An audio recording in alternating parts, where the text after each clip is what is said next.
Yes, dear. Good morning, everyone. Good morning, sir. Good morning, Vache. Good morning.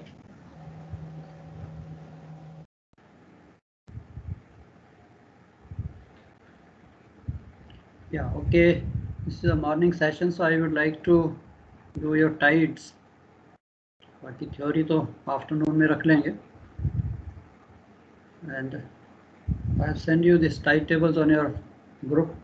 I hope all of you got that. Just हो सकता है आपके पास हो. Yes, sir. But anyway.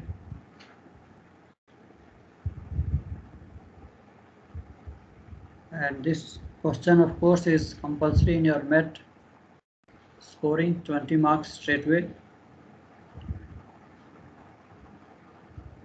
So we will start with the standard ports. Of course, standard port का question आपको तो नहीं आएगा.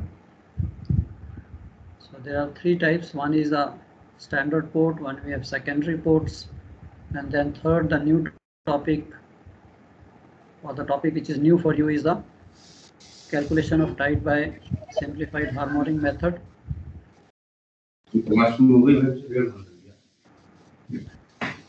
Up to standard secondary you have done, but maybe out of touch because on the you are all doing by the total tide. Click the button that particular port. So never mind, it's easy. So since you have done, I think it should not be a problem. First of all, if you see these tide tables, how these tide tables are arranged, the first thing comes how these tide tables are arranged.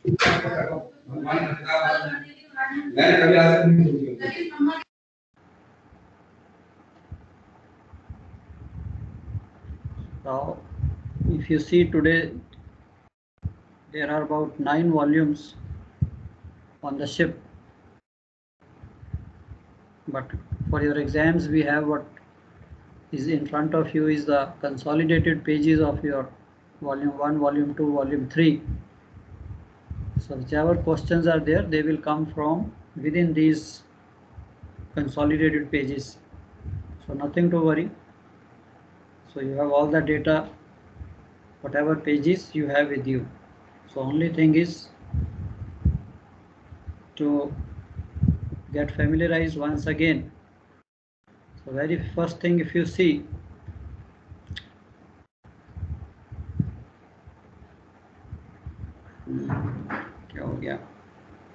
yeah.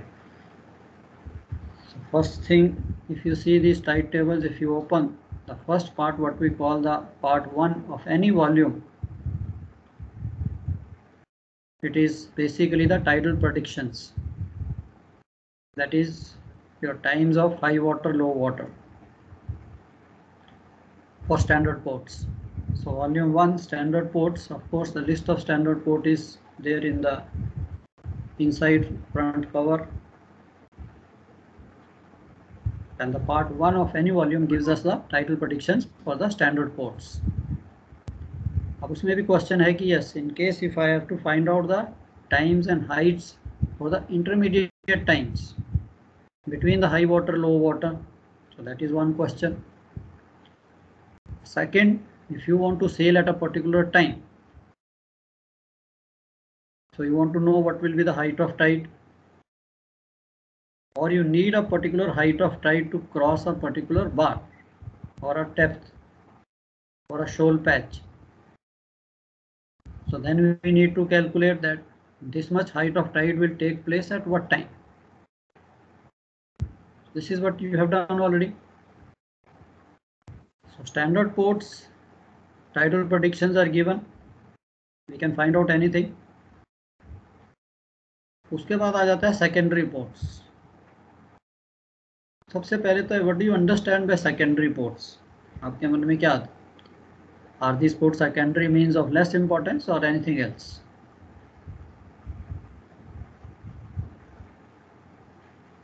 Anybody?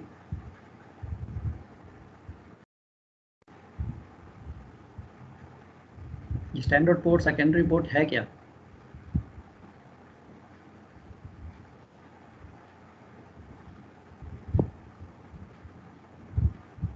क्या कुछ भी आपके whatever comes to your mind, what you understand. I'm not questioning, I'm not examining you. So आपके मन में क्या आता है कि हाँ यार टाइड्स हैं, आपने कैलकुलेट भी किए हैं, standard ports, we have been all talking from day one, standard ports, secondary ports. जैसे स्टैंडर्ड पोर्ट्स हैं जिसमें आपका tidal behaviour of this port is different. All these standard ports, they have a tidal behavior. What is tidal behavior? How the water rises and how the water falls. It is not just a linear motion. It is sometimes it falls first hour the water rises very fast, then it slows down, then again it goes up. So the behavior of the tide is that how the rise and fall of water is taking place. Now all over the world, if you see, there are ports where the tidal behavior is different. And certain ports you see, their tidal behavior is similar to certain ports. अगर सारी ports का हमें tidal data लिखना होता है या predictions लिखनी होती तो ये तो पता नहीं कितनी बड़ी 100-200 बुक्स बन जाती, difficult, may be in future with the computer and all that. So secondary port is equally important, same port, but a secondary port is such whose tidal behavior is equal to some other port. It may be very far away. So they club these ports with some one particular standard port. भी ये सारी secondary ports जो हैं, maybe 5-10 secondary ports, their behavior is similar to this particular standard port. अब उसकी मेरे को अगर tidal prediction निकालनी है, इट्स वेरी इजी, यार इसका behaviour is equal to this particular standard port. अब उस स्टैंडर्ड पोर्ट का मेरे पास टाइडल प्रेडिक्शन है. टाइडल प्रेडिक्शन क्या है कि times and heights of the high water, low water, उन टाइम्स एंड हाइट्स को we apply certain corrections which they have given in part 2 of any volume. Please be very careful.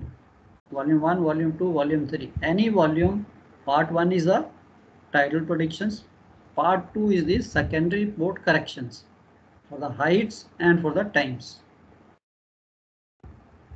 and we get the tidal prediction for the secondary port. So let's start today with the what we call the standard port. Now if you look at standard ports, that how we calculate the heights and times for intermediate times, rather I will say high water low water के times तो हमें दे दिए हुए हैं. So it is there in part 1. For example, find the height of tide से for Dover on 3rd March at 900 hours. Now if you open your tide tables, so you see for Dover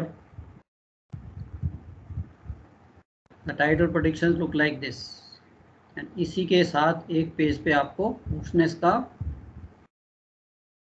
chart भी दे दिया है, curve भी दे दिया, how the tidal behavior is. This curve basically represents the tidal behavior of that particular port. So ये आपको standard port में volume 1 में ये सब पोर्ट्स के साथ, because their behavior is different, so you will get this chart of tidal behavior with every port in volume 1. अब हमें क्वेश्चन में है, इसे कि find out the height of tide at 9 o'clock on 3rd March. So 3rd March, from here we know low water 1.1, 1041 6 meters, 1800 1.2 and 2252 6.3 meters. So ये तो मेरे को हाइट ऑफ टाइड और द टाइडल प्रेडिक्शन जो है 3rd March की very easily I can pick up from here. अब मेरे को टाइम जो है टाइड जो है कब का निकालना है, 9 o'clock का. I hope all of you are familiar with this. Tidal predictions, ये टाइड्स हम लेंगे, we pick up this and we take the time और सेट ऑफ टाइम्स जिसके बीच में मेरा टाइम फॉल करता है. So I want to calculate for 9 o'clock. सो 543 is 1.1, 1041 is 6 o'clock, I mean 6 meters. अब इन दोनों के बीच में my time is falling. So I just take you on the board for a minute just to refresh you again.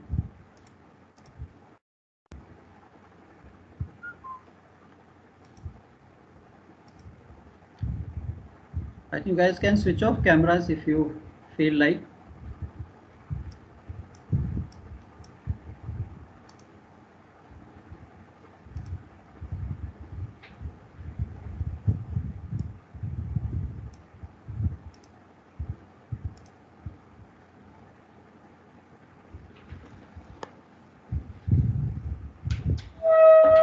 I hope all of you can see the board.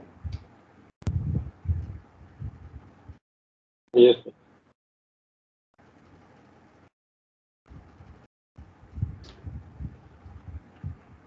Now tide calculations, what we are doing is standard ports.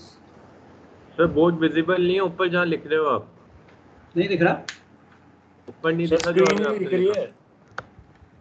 Okay. हाँ आप ठीक है sir. Okay, Vijay, can you see now? Yes sir. Right. Now in Dover, in the case of Dover, we want to calculate the height at 0900 hours on 9th March. So simply we have picked up the tidal predictions from the volume 1, part 1. So there your tide is 543 was 1.1. There time बोलोगे देख के 1.1 and high water was 1041 sir 6. okay 1041 was 6 meter. उसके बाद sir का 1839 1839 1.2 1800 था sir 1839 था 1800 था sir 1800 1.2 sir 1.2 and 20 22 22 52 6.3 6.3. So this is very clear that I have the heights and times of high water, low water. Now I want to calculate for 9. Now if you go to the graph, so there is a graph given for that particular port. So we go to that respective graph. उसी port के graph पे हम जाते हैं. And this graph looks something like this. Don't laugh at my drawing. And यहाँ पे भी उसने ऊपर भी मेरे को स्केल दिया है, नीचे भी यहाँ पे भी स्केल दिया है 1 2 3 4 5 6 0 1 2 3 4 5 and similarly 0 1 2 3 4 5 or say 6. Now I want to calculate tide for 9 o'clock. Now I know 9 o'clock falls between this set of times 5:43 and 10:41. Now there is something called the duration of tide and there is something called the range of tide. Duration of tide is a difference between the timings of low water, high water. The difference between the timing is known as the duration of tide and difference between the height, say 6 meter and 1.1 meter, जो उसका difference है, say 4.9 meter is known as the range of tide. Now in this case, if I want to find out at 9 o'clock, what do? We have the height of low water 1.1. So we go to this baseline, यहाँ पे 1.1, we put a mark here, and high water is 6 meters. So we go to 6 meters and we put a mark here. अब इस दोनों को मैं join कर देता हूँ. This becomes what we call the slanting line or interpolation line. So this slanting line is joined by means of say high water and low water. ये 6 meter था, this is 1.1 times were there with me. Now I want to calculate. Now in the graph, this is basically, this represents your high water. And again here 1 hour before high water, 2 hours, 3 hours, 4 hours, 5 hours, 6 hours before the high water. So this is 1 hour before, 2 hours, 3 hours, 4 hours, 5 hours, 6 hours before. Similarly, this is 1, 2, 3, 4, 5, 6 hours after the high water. So the tide is basically rising and falling like this. अब मेरे को 9 o'clock का tide निकालना है. So 9 o'clock we see what time is high water? 10:41. The high water is this high water is at 10:41. So 9 o'clock will be 1 hour 41 minutes before this. That means this is 1 hour and this is 2 hours. So 1:30, 1:40. You can just visually interpolate here. ये जो time है, this is basically 9 o'clock. 1 hour 41 minutes before the high water. So we erect a line from here, joining this curve. 1 hour 40 minutes, 1 hour 41 minutes before the high water, I erect a line from this which is touching this curve, and यहाँ से मैं इस line को I come to this interpolation line, and then either on top or down below, आप कहीं पे भी इसको join कर दीजिए wherever this meets. For example, say 4.9.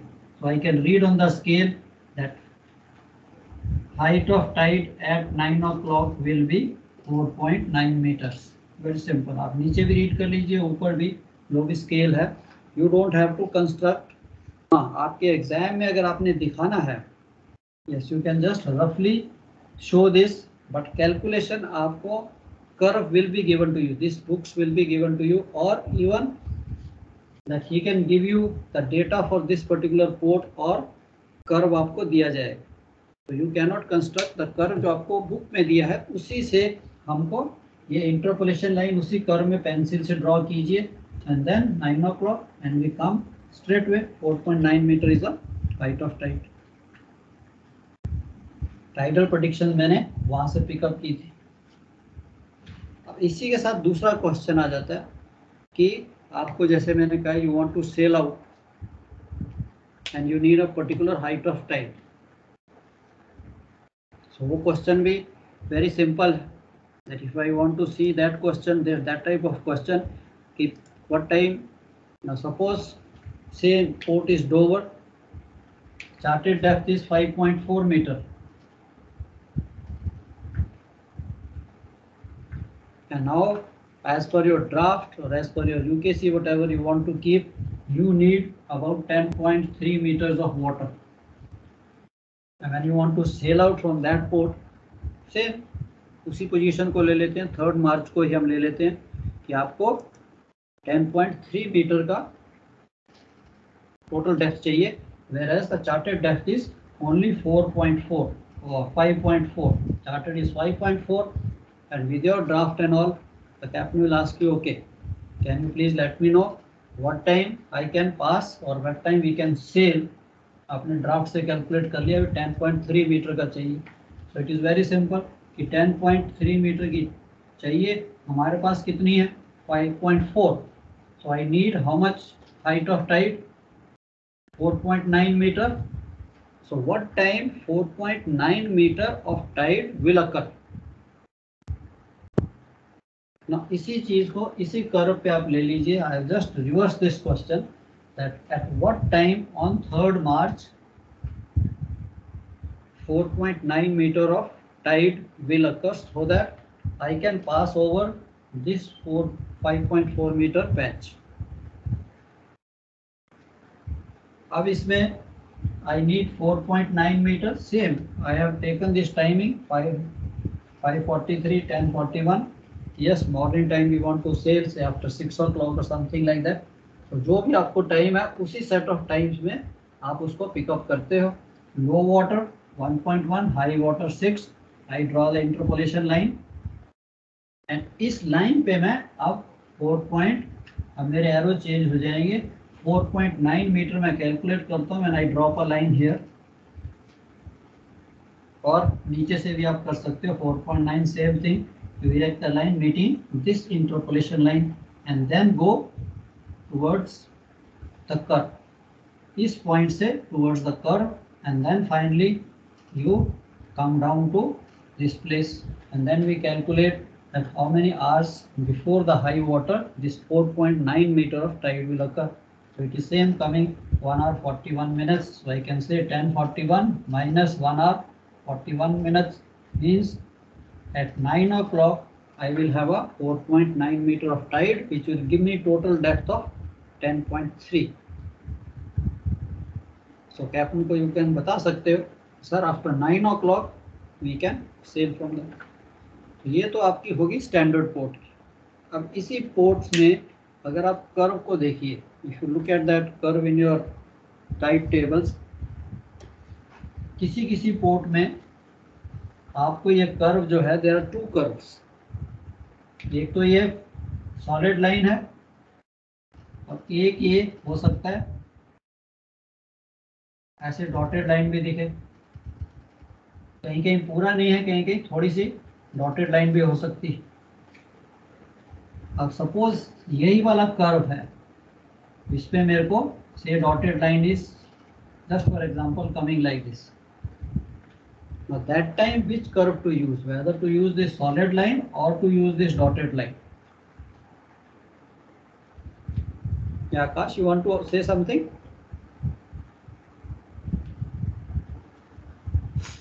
Sir ये हम लोगों ने 1041 पे ही हाई वाटर क्यों लिया? 2252 पे भी हमारा 6.3 है सर हाई वाटर। बच्चे यस, अब आप पहला क्वेश्चन की बात कर रहे हैं सेकंड क्वेश्चन की? सर दोनों में यही डाउट है मेरा। ओके, वो आपको टाइमिंग दिया है उसने। In the first question he asked find out the height of tide eight 9 o'clock. So very literally I can see 9 o'clock. It falls between 5:43 and 10:41. It is not falling between 18 and 22. Okay sir. तो जो जिस time आपको Tide निकालना है, suppose आपको Tide निकालना है से 1900 का। If I want to calculate the height of tide at 1900, then definitely I will not go for this. I will definitely go for this set of times because 1900 lies in between this. Clear? Okay sir, yes sir. मगर second question में जैसे आपने पूछा था कि 4.9 अपने को चाहिए, तो 4.9 सर 1800 से 2252 के बीच में भी आएगा। करेक्ट। वहाँ पे यस, मैंने क्यों लिया था कि वहाँ पे क्वेश्चन में it may be mention that what time the vessel can cross over a patch after 6 o'clock or earliest. Okay sir. Okay. Okay, thank This is that if what time the vessel can cross. If I want to know what time the vessel can cross after 1800 hours, फिर मैं इसको लेता था कि okay आपकी loading खत्म हुई है 4 o'clock, 5 o'clock, you want to sail out after 6 o'clock, so you want to see, you want to book the pilot, the captain has to book the pilot, so that's why he has to see that what time he can sail.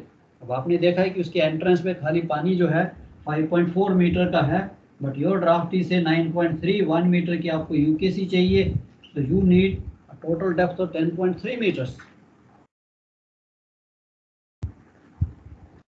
Of course, the pilots also they also see, so they also calculate क्योंकि ship has finished. आपको इसीलिए draft पूछते कि आपका draft इतना ही से 5.4 है, तो कितने बजे इस शिप को वहां से निकाला जा सकता है। That's all.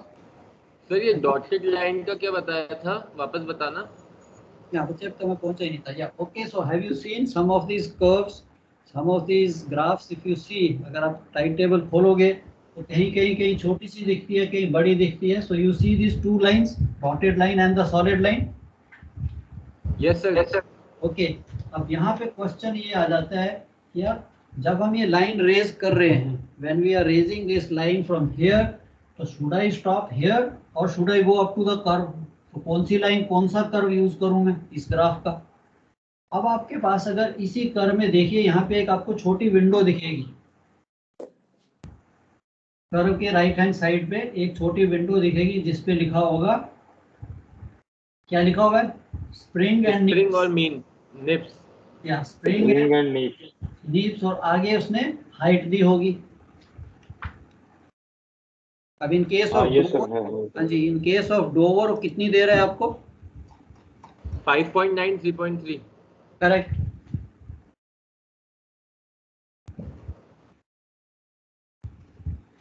अब ये विंडो आपको मीन रेंजेस करके लिखा होगा वहां पे कि mean ranges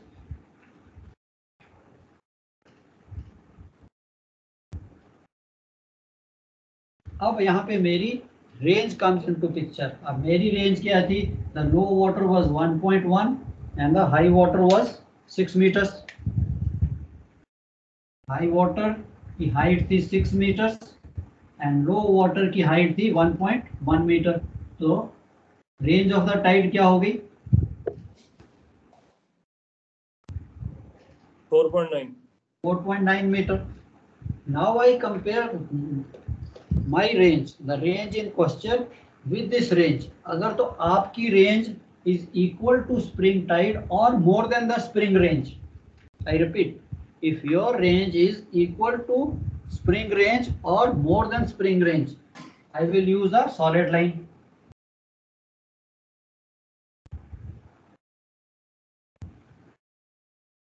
Or if my range is, this is 4.9, if it is equal to neap range or less than neap range, then I will use the dotted line. अब यहाँ पे अगर क्वेश्चन में देखिए यार ये 4.9 है, ना तो ये 3.3 के इक्वल है ना ये 5.9 के इक्वल है, it is in between. So if your range of the tide is in between, then we will visually interpolate between these two curves. अब मैं इसको थोड़ा सा एनलार्ज करके दिखाता हूँ just for the explanation purpose कि ये कर्व जो है बेसिकली सपोज ये ऐसे डाउट है सर।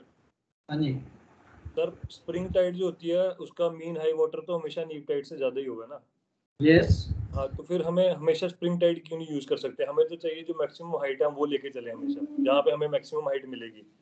नो, हमने अपनी रेंज देखनी है। मेरी रेंज कितनी है? मैंने जो अपनी टाइडल प्रेडिक्शन निकाली वहाँ मेरी रेंज थी 4.9। अब ये जो उसने कर्व बनाए हैं ये बेसिकली आपका टाइडल बिहेवियर है कि नीप जब रेंज होती है, जब नीप टाइड्स हैं तो उसका बिहेवियर जो है ये डॉटेड लाइन के बराबर और इसके इक्वल भी हो सकता है। सब कर्व में नहीं, किसी कर्व में ये डॉटेड लाइन यहाँ पे होगी, उसके बाद जो टाइडल बिहेवियर है चाहे स्प्रिंग टाइड है चाहे नीप टाइड है उसका बिहेवियर इसी तरह बिहेव कर रहा है। The tide is rising like this same. किसी पोर्ट में हो सकता है पूरा का पूरा टाइडल बिहेवियर अलग है, ऐसे को भी हो सकता है। So this is basically how the tide is rising and falling in case of spring tide and in case of neap tide. Tide linear नहीं रहता हमेशा। ये नहीं है कि 6 आवर्स का टाइड है या 5 आवर्स का टाइड है तो वो एक कांस्टेंट स्पीड से जैसे हमारी गाड़ी चल रही है उसी तरह से राइज करेगा। नो, जैसे मैंने आपको एग्जांपल दिया कि फर्स्ट आवर द वाटर में राइज, द वाटर में gush in into the port very fast, उसके बाद वो हो सकता है स्लो हो जाए। Topography, lot of things are there. फिर हो सकता है उसको ओपन एरिया मिले, फिर उसका राइज जो है फास्ट हो जाए, फिर वो स्लो हो जाए। So that's why the tide is varying. So इसे कहते हैं। बट अगर कर्व जैसे ये कर्व है यहाँ लीनियर है, that means the tide is rising continuously with same speed and then it is falling also very uniformly. तो ये बेसिकली आपको बिहेवियर दिखाता है। इसीलिए आपने कौन सा कर्व सेलेक्ट करना है। अब जैसे मैंने यहाँ पे था कि सपोज ये मेरा कर्व ऐसे आता है एंड मेरी रेंज जो है it is falling in between these two. अब मैं यहाँ से जो लाइन इरेक्ट करता हूँ 9 o'clock के लिए 1 hour 41 minutes, then I will not stop here because this is for 5.9 and ये जो कर्व आ रहा है this is for 3.3। अब इसको अगर देखिए ये जो डिस्टेंस है, थोड़ा सा जो डिस्टेंस है this is basically for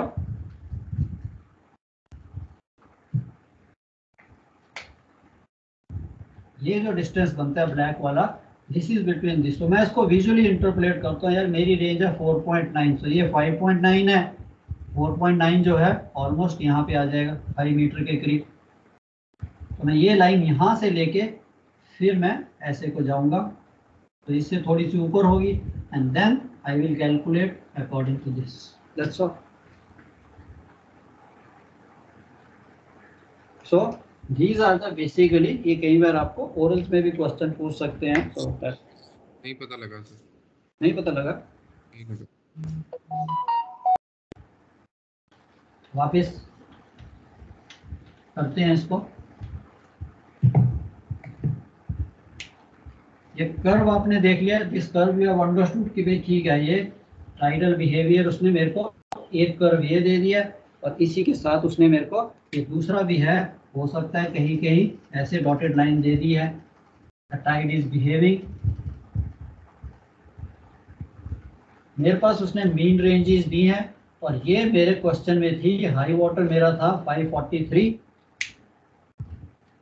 1041 पे हाई वाटर था, 543 पे ये मैंने टाइडल प्रेडिक्शन से निकाला था एंड यहाँ से मैंने अपनी रेंज कैलकुलेट करी थी। The range of tide is 4.9 metre. Sir Yeah. जो हमारे पास बुक में दिया हुआ है ना 3 मार्च के लिए जो टाइमिंग्स है, जैसे दो ऊपर की जो 2 टाइमिंग है और नीचे की 2 टाइमिंग है, तो हमेशा जो ऊपर की टाइमिंग है वो स्प्रिंग की और नीचे वाली नीप की है। जो रेंज आपने जैसे लिखी है 5.9 और 3.3 है ना, वो पहली रेंज हमने ली है 6.0 में से वो 1.1 माइनस करके, करेक्ट। और दूसरी ली हमने 6.3 में से 1.2 माइनस करके शायद। ओके, तो इसमें मीन हमेशा ये श्योर शॉट है कि जो ऊपर वाली है वो स्प्रिंग की रेंज और नीचे वाली जो नीप की आएगी। no, we just see difference between the high water and low water, difference between the heights of high water and low water, that gives you की range कि मेरा low water 1.1 था। अब जब water when it is rising, when the tide is rising, it is going to rise by another 4.9 meter, तो 6 metre पे आ जाएगा। तो this is basically in simple the range of the Tide.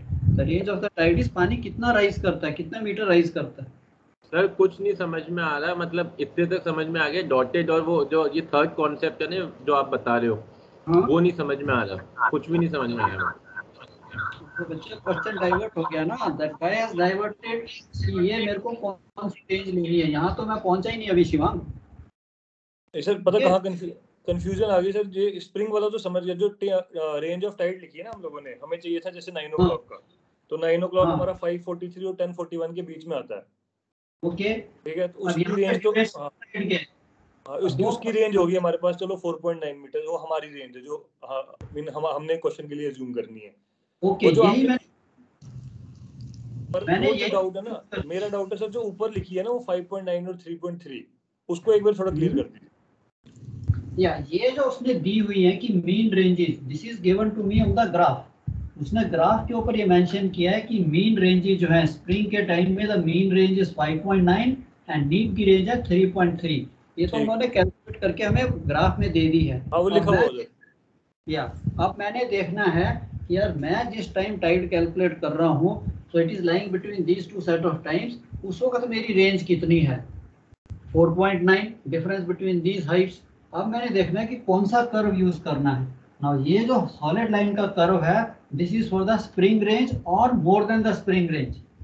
अगर मेरी रेंज जो है 5.9 से हो सकता है 6 मीटर भी हो सकती थी। अगर 5.9 है या 6 मीटर है, then definitely when I raise the line मैं यहीं पे रुक जाऊंगा और इंटरपोलेशन लाइन पे आऊंगा। अगर मेरी रेंज जो है यहाँ पे 3.3 मीटर आती, तो 4.9 की जगह 3.3 आती या 3.3 से कम आती, से 3.2 मीटर आती अगर मेरी ये जो रेंज मैंने कैलकुलेट की है, then I had no doubt मैं यहाँ से लाइन रेज करता और स्ट्रेट वे इस नीप रेंज पे ये जो डॉटेड लाइन है यहाँ पे रुकता और फिर ये इस तरफ लाइन आ जाता। That's all. कौन सा कर्व यूज करना है। ओके, अब मेरे पास 5.9 से ज्यादा चाहिए तो हम स्प्रिंग यूज करेंगे, और अगर 3.3 से कम चाहिए तो नीप यूज करेंगे। यस, अगर 3.3 और लेस देन 3.3 है तब मैं ये नीप वाली रेंज डॉटेड लाइन है उसको यूज करूंगा। अभी अपना 4.9 है तो अपन बीच में यूज करेंगे उसको। अब वो बीच में आ गई, now it is lying in between. अब इन बिटवीन है, अब हमने क्या करना है, विजुअली इंटरपोलेट करना है। यार ये जो डॉटेड लाइन है और ये सॉलिड लाइन है, तो मैं कहाँ पे रुकूं, when I am erecting the line where should I stop, here और here? No, it is in between. तो आप इसको कंसीडर कर सकते हो, ये जो डिस्टेंस है, इतना जो डिस्टेंस है, दिस इज बेसिकली 3.3 और ये 5.9 का है। मेरी रेंज 4.9 है, so you can visually interpolate it will lie somewhere यहाँ से यहाँ तक। यहाँ 5.9 है, यहाँ पे 3.3 है। It is like your scale, यार ये 3.3 और ये 5.9, तो इसको मैं विजुअली कर सकता हूँ कि यार 4.9 will be lie somewhere here. तो मैं ये लाइन यहाँ पे रोकूंगा, ना तो इसको टच करूंगा ना यहाँ पे रुकूंगा, और यहाँ से फिर ये लाइन इंटरपोलेशन लाइन पे ले आऊंगा। सर अगर ये रेंज हमारी 5.4 होती, 5.4 होती, हाँ तब मैं क्या करता, हाँ isn't it? Now again it is 5.4, तो ये तो 5.9 है और ये टॉप पे आपकी हाँ, तो इसके बीच में समवेयर होती कहीं पे, तो इंटरपोलेट तो तब भी करना ही पड़ता है। यस 5.4 पीछे आ जाता, जैसे ये कर्व है और ये डॉटेड कर्व है। अब मैं ये 5.9 है, अगर 5.4 होती तो यहाँ पे आता, 4.5 मीटर है यहाँ पे, 4.9 होती यहाँ पे आ जाता, 3 मीटर होती यहाँ पे आता। Sir this is basically just interpolation of ये लाइन मैंने कहाँ रोकनी है इस तरफ ठीक है जाने। हाँ जी हाँ जी सर। हाँ जी सर, ये जैसे डोवर स्ट्रेट में डॉटेड लाइन सिर्फ हाफ ऑफ द कर्व दे रखी है, तो इसका टाइम पे भी फर्क पड़ेगा कोई, कि टाइम के अकॉर्डिंग भी? नथिंग नथिंग नथिंग, इसीलिए मैंने कहा था किसी किसी कर्व में क्या होगा, ये जो डॉटेड लाइन है, जैसे आप डोवर में कह रहे हो, अगर आपने देखी है तो हो सकता है ये डॉटेड लाइन सिर्फ ये थोड़ी सी हो, यहीं तक हो, उसके बाद यहीं तक है। उसके बाद ये सारी सॉलिड लाइन है। अगर मेरे पास डॉटेड लाइन है ही नहीं, मेरे पास कर्व जो है स्ट्रेट वे सॉलिड लाइन का दिखा रहा है, एंड मेरा ये हाई वाटर है, एंड मैंने यहाँ से लाइन इरेक्ट करनी है, nothing to think about, straight way यहीं पे टच कीजिए and come back to this side. और सर, जब मतलब बेसिकली जो टाइम ड्यूरेशन है हाई वाटर का, अगर ये 4 घंटे पीछे होता और उसमें अगर आता, तो उसमें सोचते कि नीप टाइड में या स्प्रिंग टाइड में, तब सोचते। यस ओके, ठीक है सर। चलो, I hope clear to everyone. Sir एक बार पूछ सर ये हमने कर दिया। सर ये जो टाइट दी हुई है, स्प्रिंग और नीप टाइट दी हुई है विद रेफरेंस टू ये 3 मंथ्स, हमारा जो इधर राइट साइड पे जो पेज है, इधर तो 3 मंथ्स की टाइड है, Jan Feb March, okay 3 months की टाइड है, और जो इस पेज पे दी हुई है सिर्फ एक रेफरेंस टाइड दी हुई है, स्प्रिंग और नीप। तो ये विद रिस्पेक्ट किसके रेफरेंस में कैसे लिया हुआ सर, ये मीन ये जो दी है? ये मीन रेंज जो है उसने पूरे अपने, जब ये पूरा ईयर का जो टाइट टेबल बनाया था, ये पूरे ईयर का है। अच्छा, पर्टिकुलर लास्ट ईयर का जो फर्दर आने वाली है एक्सपेक्टेशन है सबसे? यस, ये पूरे ईयर का टाइट, बिकॉज एवरी ईयर देखिए टाइट टेबल अगर आप देखो तो आप नए मंगाते होंगे, every year the tight change, tight जो सेम नहीं रहते वो चेंज होते हैं। जैसे एल्मेनाक नया मंगाते हैं, एल्मेनाक तो आप नए साल के लिए यूज भी कर सकते हो करेक्शन लगा के, टाइट जो है वो चेंज रहते हैं। तो सर ये जो मीन स्प्रिंग लिया है, तो इसमें ये ओवरऑल उस ईयर का सबसे ज्यादा लिया है या इससे ज्यादा भी हो सकता है सर? दैट डिपेंड्स कि यस कि उन्होंने एवरेज वैल्यू ली हुई है, मीन वैल्यूज ली हुई है, मीन रेंजेस ली हुई है उन्होंने। मीन लिया मतलब ये नहीं है कि वैल्यू yes, मैक्सिमम है। या मीन होता है मीन ऑफ स्प्रिंग टाइड्स की, स्प्रिंग टाइड है जब टाइड सबसे ज़्यादा उठेगा, हो सकता है कई बार 5.6 हो, कई बार हो सकता है 6 मीटर हो, 6.2 भी हो, 4.9 भी हो, तो वो स्प्रिंग्स की सारी एवरेज मीन जो है उसे कहते हैं mean high water springs. Okay, मतलब ये नेक्स्ट जो 1992 का है ओवरऑल ईयर्स का मीन लिया हुआ स्प्रिंग का, और मीन ही उसका लिया है, फिर विद रिस्पेक्ट टू उसके हम फर्दर कैलकुलेट करते हैं sir. Correct, very right. Okay, understood sir, thank you. Sir एक और क्वेश्चन था सर, ये जैसे इसमें हमने 9 बजे का फाइंड आउट करा, अगर हमें 6 बजे का फाइंड आउट करना है सुबह के, तो ये आपका हाई वाटर जैसे डाला 3 तारीख का 10:41 का, तो 6 बजे का हो जाएगा इसका 4 घंटे 41 मिनट पीछे, बट ये तो 4 घंटे तक का ही दिखा रखा है इसने। या यहाँ पे था जैसे मेरा टाइम था, आपको चाहिए या 5:43 था, 1.1, 10:41, 6 meters, and next was I think 1800, and then 22:52, something like that. Yeah, I think 1.2 and then again 6.2 or 3 something. हाँ, अब आपको कौन सा टाइम चाहिए अगर क्या होता तो? सर 6 बजे, अगर सुबह 6 बजे का चाहिए तो? Yes, अगर 6 बजे का चाहिए तो 6 o'clock is also lying between these set of times. इसी में लाई करता है 5:43 and 10:41 में। अब मेरे पास आपने देख लिया कर्व पे, जब मैं जाता हूँ तो ये कर्व में this is basically the high water, this is at 10:41। अब मेरे को 6 बजे का चाहिए तो 6 आवर्स जो है इसमें से मैं माइनस करता हूँ तो it becomes 4 hours 41 minutes। That means 4 hours 41 minutes before the high water. ये 1 hour before, 2 hour, 3 hour, 4 hour, 5 hour, 6 hours before है। तो 4 hours 41 minutes कितना होगा? 1, 2, 3, 4 and 41। तो मैं यहाँ से लाइन इरेक्ट करूंगा एंड फिर सब ये ग्राफ में तो खाली 4 घंटे का दिया हुआ है। ग्राफ में 4 खाली 4 घंटे -4 दिया हुआ है।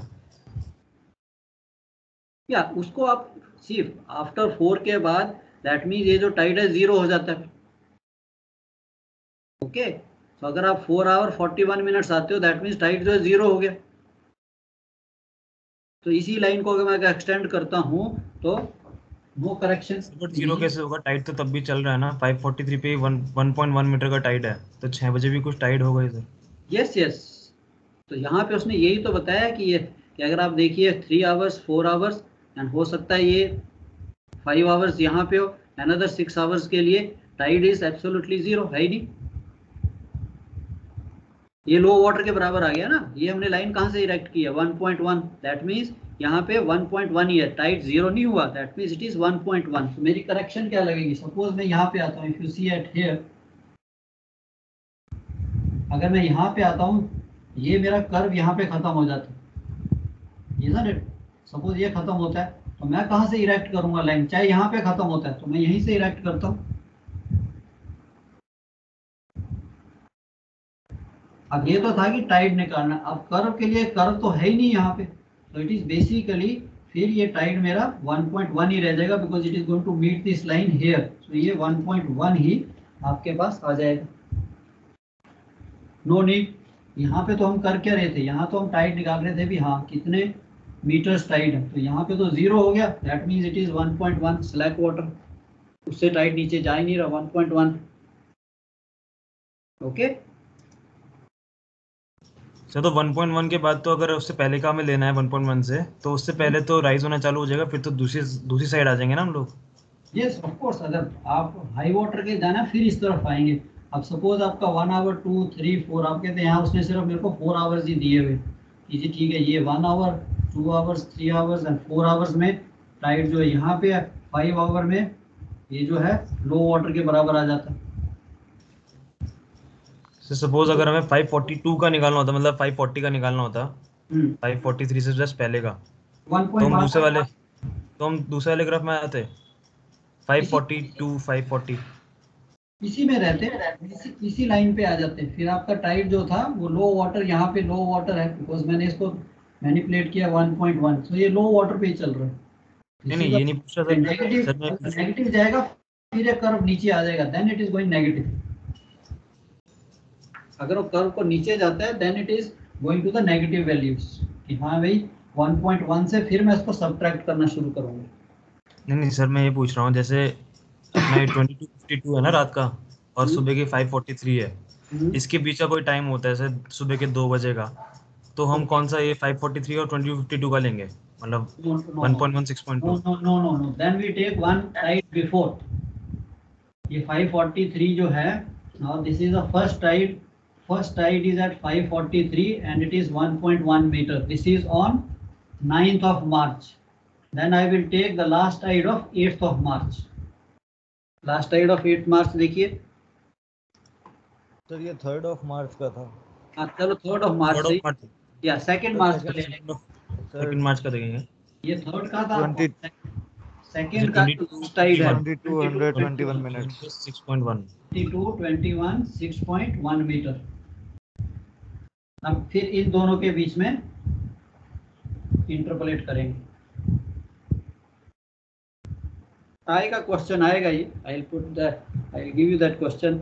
Yes, earliest time, when you have to find out the earliest time that when the vessel can sail.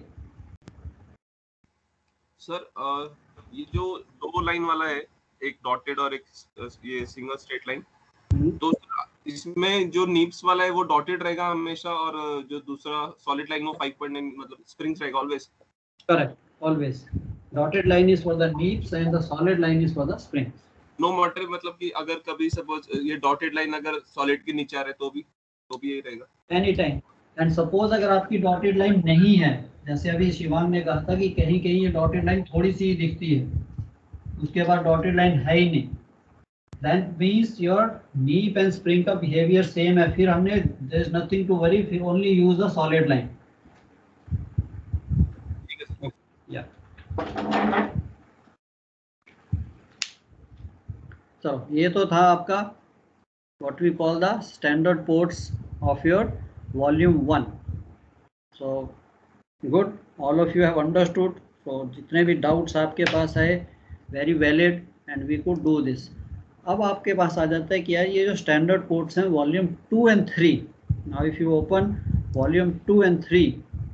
Sir volume 1 sir. हाँ जी सर इसमें जैसे अब ये डोवर है, इसके ऊपर लिखा है टाइम जोन यूटी जीएमटी, ठीक है सर.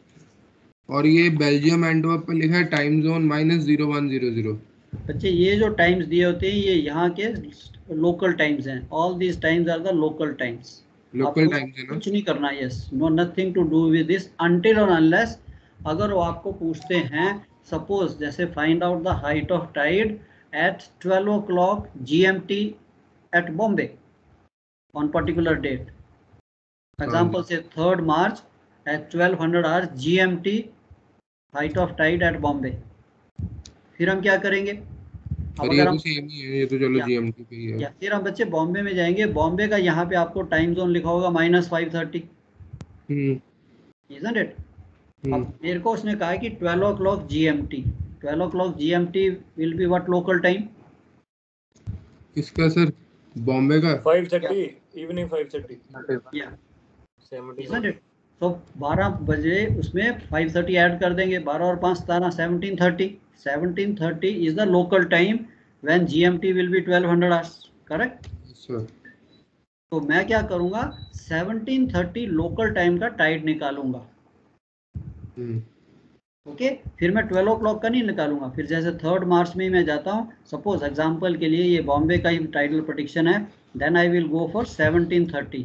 तो ये जो 17:30 लोकल टाइम का टाइड होगा that will be 12 o'clock GMT. तो इस टाइम से कुछ नहीं आपने छेड़छाड़ करनी, कुछ नहीं अनटिल अनलेस अगर वो बोलता है find out the time at 5:30 और 12 o'clock local time, use that time ये जो दिया हुआ है. कुछ नहीं करना है. ये सारे लोकल टाइम उन्होंने सारी करेक्शन इस पे लगाई होती है. चलो ये तो था, ये हमने देखा लाइक डोवर. दोनों क्वेश्चंस हमने कर लिए कि इन केस अगर मेरे को इंटरमीडिएट टाइम के लिए टाइड निकालना है 9 o'clock के लिए, then also I know. So it's written here 541. Duration of the tide, range of the tide, height of the tide 9 hours is found from the tidal curve diagram. Draw the interpolation line using high water, low water heights. From a point 1 hour 41 minutes before high water on the bottom line in the diagram, draw a vertical line which meets the curve at point A. And from A, draw a horizontal line which meets the interpolation line B. So आपके पास, and from B, drop a perpendicular which meets the bottom line of the curve at 4.9. वो आपका time आ गया. And दूसरे में था कि 4.9 चाहिए, तो उसको भी हम सिमिलरली करते हैं. Since the height of tide is known, we will enter the tidal diagram with the height of tide, say point C. From C go reverse way as compared to last question. तो ये तो simple method है कि yes interpolation और intermediate times और intermediate Heights के लिए time निकालने स्टैंडर्ड पोर्ट्स. अब इन्हीं स्टैंडर्ड पोर्ट्स को लेके हम वॉल्यूम 2 एंड 3 में आ जाते हैं. Now if you open your volume 2 and 3, अगर आप उसमें देखेंगे तो यहाँ पे तो हर पोर्ट का कर्व था. शेयरनेस इसका कर्व उसने दे दिया. नेक्स्ट फर्क क्या है सर वॉल्यूम 2 एंड 3 में? हाँ वही देखो ना, वही बता रहा हूँ बच्चे. इस पोर्ट में भी लिवरपूल, उसका भी उसने कर्व दे दिया. सो जितनी स्टैंडर्ड पोर्ट्स थी सबका अलग अलग कर्व था मेरे पास, सबका अलग अलग टाइडल बिहेवियर था. But now when I go to volume 2, अभी हम वॉल्यूम 2 खोलते हैं तो इसमें मेरे को क्या दिखता है, ये देखो किसी पोर्ट का कोई कर्व नहीं दिख रहा. Bay of Fundy, South Africa, Cape Town, कोई कर्व नहीं है यहाँ पे. सो वॉल्यूम 2 एंड 3 में you will not find the individual curves for the individual ports. अब यहाँ पे उसने शुरू में ही आपको एक ग्राफ दे दिया है. Beginning of this volume 2 if you see you will have a one curve और वन ग्राफ विथ 3 कर्व्स. ये वाला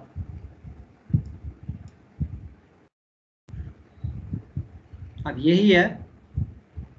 इसके वॉल्यूम 2 एंड 3 में आपको एक ऐसा ग्राफ मिलेगा जिसमें उसने 3 कर्व दे दिए. Isn't it? Can you see, all of you, can you see in your tide tables? Yes sir. अब ये जो कर्व हैं now we will be using these curves for interpolation. Procedure वही है, interpolation line from low water to high water, 1.16 जो भी है, जितना भी हाई वाटर है वहां से इंटरपोलेशन लाइन, एंड देन उसी तरह से हाई वाटर से आपने लाइंस इरेक्ट करनी है कर्व को जहां मिलती है. बट अब इन कर्व्स में आ गया कि these curves are only for 5 hours, 6 hour and 7 hour. अब ये जो कर्व हैं ये आपके ओनली फॉर द रेंज और for the duration of the tide should be between 5, 6 and 7 hours.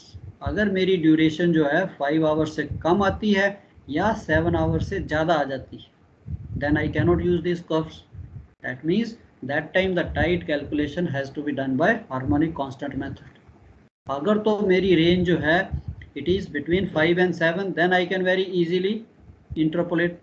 3 hours before high water I erect the line from here like this, and duration 5 hour है, यहाँ पे रुक जाऊंगा. 5:30 है तो मैं यहाँ पे आ जाऊंगा between 5 and 6. 6:30 है, then I will go between 6 and 7, ये 6 and 7 के बीच में, then I will stop here. And then simple harmonic motion क्या होता है? Yeah, I'll come to that बच्चे, वो आएगा थोड़ा सा. That is different, calculation he different है उसकी. That is little complicated one. So their harmonic constants are given which we use. तो उसकी थोड़ी calculation लंबी है. Okay. So SHM होता है सर, SHM. हाँ, SHM मेथड कहते हैं उसे, simplified harmonic method. तो थोड़ी सी पेशेंस रखिए. उससे पहले हम इसमें थोड़े एक्सपर्ट हो जाएं, इसको रिफ्रेश कर लें, isn't it? फिर उस पे जाएंगे, आज नहीं जाएंगे. So don't worry, today I want to stop here only, आपका टाइम होने वाला है. तो हाँ जी सर.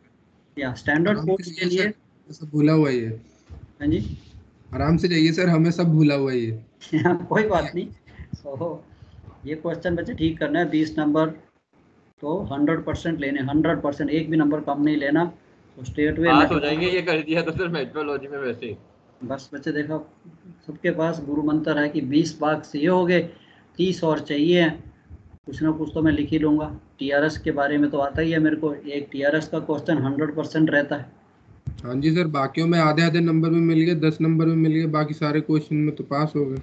बस यही एम एम्बिशन रखना है कि 50 पे नहीं रुकना, मेरे को 60-70 का एम एम्बिशन रखना है. मेरा एम 60-70 का है तो एटलीस्ट 55-60 तो मिल ही जाएंगे. तो इसके लिए, एंड ये मुश्किल नहीं है बच्चे, थोड़ी थोड़ी हम प्रैक्टिस करेंगे क्लास में. I will not give you any homework कि घर में प्रैक्टिस करो, ये करो, वो करो, नहीं. हम यहीं पे सारे क्वेश्चन, अगर आप थोड़ी सी कंसंट्रेशन से अपने आप प्रैक्टिस करते हो, आप एक्सपर्ट हो जाओगे. तो आज तो हम सिर्फ समझ रहे हैं कि यार ये लेआउट क्या है. स्टैंडर्ड पोर्ट का मैंने आपको बता दिया. Nobody will give you a question on the standard port. It is too simple. It's for the even I think second mate level से भी नीचे ही है. बट ये है कि हमें आना चाहिए, कैलकुलेशन आनी चाहिए. बिकॉज जैसे हम सेकेंडरी पोर्ट करेंगे या दूसरी पोर्ट्स करेंगे तब हमें यही चीज़ काम आएगी. इंटरपोलेशन तो फिर वापस इसी में आ जाएंगे. सो वॉल्यूम 2 और 3 में हमने देख लिया, हमारे पास एक ही ग्राफ है जिसके अंदर 3 कर्व्स आर गिवन, एंड ये 3 कर्व्स जो हैं फॉर 5, 6 आवर्स, 6, 7 ड्यूरेशन के. तो मेरी ड्यूरेशन जो है, फर्स्ट ऑफ ऑल पहला criteria, duration of the tide should lie between 5 hour and 7 hours, then I can use this. बाकी मैंने आपको दिखा दिया कि यस, जैसे भी है 3 hours before, 2 hours, which curve to use, ये आपने विजुअल इंटरपोलेशन ही करनी है. So this is for 5 hour, this is for 6. बीच में 5:15 पे आता है तो अंदाजे से 5:15 यहाँ पे आएगा. 5:30 almost in the centre between 5 and 6. So this is how we are going to use these curves for ports of volume 2 and 3 standard ports. ठीक है, आई होप यहाँ तक क्लियर. आफ्टरनून में मिलेंगे तो फिर थोड़ा सा सेकेंडरी पोर्ट को डिस्कस कर लेंगे, उसका एक क्वेश्चन कर लेंगे. ऑलराइट, तो ओके सर. या सो आफ्टरनून में सर तब तक तो एग्जॉस्ट हो चुके होंगे. आज बहुत लंबी वाली क्लासेस है सर. चलो एक कार्गो का बाकी आईएमडीजी वो पढ़ा लेना जो आपने पेपर्स भेजे थे अलग से. चलो कोई नहीं, मैं कर लूँगा, मेरे पास तो है. रीफर कर लेंगे. रीफर का थोड़ा सा सिंपल टॉपिक है, वैसे तो थोड़ा बहुत आपको बोरिंग भी है. It's little relaxing, so I will cover up Reifer. उसके में एक आधा क्वेश्चन आ जाता है तो उसको कवर अप कर लेंगे. ठीक है बच्चे, इसीलिए 2 घंटे के बाद एक और क्लास है ना आपकी? या आफ्टरनून में 2 घंटे क्या मेरी क्लास तो आफ्टरनून में ही आपकी है। है सर, आज काफी है क्लासेस आज सर आपकी। तो सर आफ्टरनून में पहली वाली क्लास में कवर कर लेंगे ना, फिर आफ्टरनून के बाद हम लोग अपना प्रैक्टिस करेंगे। ठीक है, आफ्टरनून से पहले, आफ्टरनून से, यस, आफ्टरनून से पहले जो क्लास है उसमें सेकेंडरी रिपोर्ट कर लेंगे, एंड आफ्टरनून के बाद लंच के बाद जो उसमें रिफर कर लेंगे। सर आफ्टरनून के बाद यस सर, प्रैक्टिस कर क्या लेंगे। वो ठीक है, रिफर दूसरी क्लास में चलो प्रैक्टिस करना चाहते हो तो वेरी गुड, फिर तो वैसे भी नींद खुल जाएगी। चलो विल सी दैट। तो सर ठीक है सर, बाद में देखते हैं, ठीक है सर। या ओके डियर, ओके सर आप अपने हिसाब से कराइए सर आराम से। हाँ चलो या ठीक है बच्चे, चलो टेक केयर। तो नेक्स्ट मिलते हैं 1 घंटे के बाद या 2 घंटे के बाद। Yeah I got another class with second maths, so will be back with you. Okay then, bye bye, take care.